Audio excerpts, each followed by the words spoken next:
เป็นบุญของอ้ายให้มาพ่องามงอนสาวสกลนครตั้งแต่บุญพาป่ามาจนวันนี้ที่ยังบ่ลืมคนดี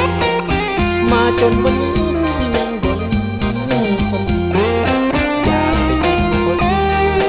ที่สกลนครรอยยิ้มของเจ้าช่างงามเกินใครมีบ่หน้าหัวใจให้พี่ชายเกี่ยวข้องถ้าหากน้องนั้นยังบ่มีคู่ควรถ้าหากน้องนั้นยังบ่มีคู่ควรอ้ายขอเป็นห่วงพุ่มพวงสิได้บ่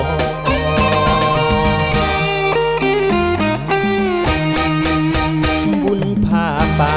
กรุงเทพสกลนครคิดทอดแต่น้อง